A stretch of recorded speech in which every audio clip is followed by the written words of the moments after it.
plaisir d'accueillir Nicolas Maggi. Bonjour. Bonjour à vous. Vous pouvez nous parler de l'établissement?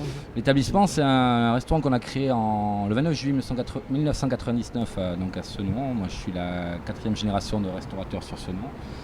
Donc voilà pourquoi je me suis installé à la Cap. Et on vient d'ouvrir une brasserie en septembre l'année dernière, donc depuis 8 mois maintenant, dans le parc Palmer, qui s'appelle The Rock, qui est ouvert depuis 8 mois. Et je me suis associé avec mon ancien sous-chef et mon petit frère. Puis la Cap qui est ouvert depuis, qui est rentré sur la 13e année maintenant. Qu'est-ce qu'on y mange à la Cap? À la Cap, on a un petit menu à 25 € le midi, donc ouais. ça reste quand même, on essaie de rester sur des prix très raisonnables et avec des bons produits, mais vraiment que ce soit ouvert à tout le monde. Ce n'est pas un restaurant élitiste. Ça, je tiens vraiment à le préciser, c'est qu'on n'est vraiment pas un restaurant élitiste, on est là pour toutes les bourses, quoi. Un petit menu à 25 € le midi avec amuse-bouche, entrée, plat, dessert, milliardise qui change toutes les semaines. Une formule à 40 € avec les amuse-bouches, 2 entrées au choix, 2 plats au choix, le plateau de fromage, 2 desserts au choix, des milliardises qui changent pareil toutes les semaines. Et 2 menus dégustation à 65 € en 6 plats et un à 80 € en 8 plats. Donc qui change aussi toutes les semaines. La cuisine, l'art culinaire aussi, fait vraiment partie intégrante de notre vie. Oui, c'est un mélange entre... c'est de l'artisanat, on va dire que c'est un mélange métier d'artiste. Oui. C'est de l'art. C'est que c'est on a un dictionnaire de produits en tête et on associe, on travaille au niveau des saisons. C'est un travail d'équipe, on est 4 en cuisine. Tout le monde met sa pierre à l'édifice, on part sur un produit, on travaille à 4 et jusqu'à l'aboutissement de la recette. Et mon péché mignon, c'est la truffe. C'est vrai que c'est la truffe, surtout la truffe noire du Périgord. Avant tout, c'est celle que je préfère et celle que je trouve la plus intéressante à travailler. C'est quelque chose de magique, c'est quelque chose de sensuel. Vous dites que vous vous amusez quand vous travaillez, que le but c'est vraiment ça, c'est de l'amusement.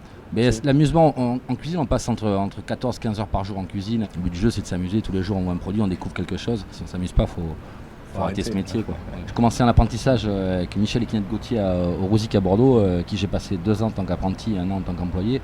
Et je tiens à les remercier parce que ça a été pour moi un passage merveilleux avec une cuisine à l'époque qui était vraiment très très très novatrice. Après je fais des maisons un peu plus traditionnelles et après je suis arrivé au Crillon. Et Crillon c'est la classe luxe, c'est que c'était le palace, 45 cuisiniers, c'est que c'est arrivé à Paris, les yeux écarquillés. Vous êtes d'une famille Je suis la 4e génération d'artistes culinaires. Je suis la 2e génération de garçons et les deux premières générations étaient des femmes. Qu'est-ce qu'on vous a appris? Avant tout, c'est la culture du bien manger.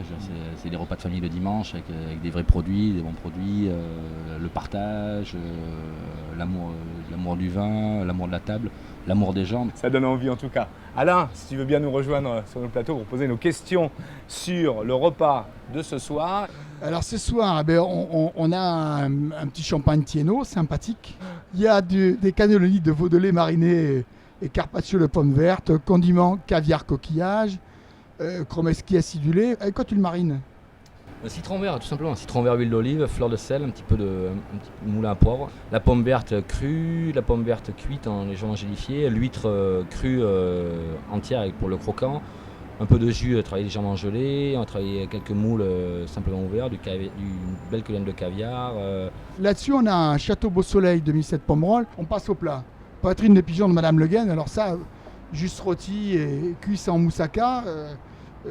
Je pense qu'il va falloir avoir une explication sur la cuisse en moussaka. On laisse tout simplement les filets de pigeon qu'on garde crus pour les rôtir tout simplement. Et après tout le reste, donc les ailerons, les cuisses qu'on va confire tout doucement. Et après on va travailler en moussaka avec donc, la tomate, l'aubergine, vraiment la traditionnelle moussaka.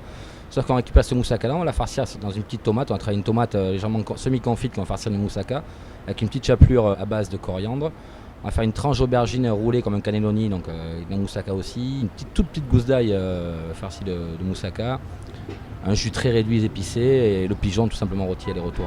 On a un Château Grand Corbin Manuel Saint-Émilion, Grand Cru, 2006.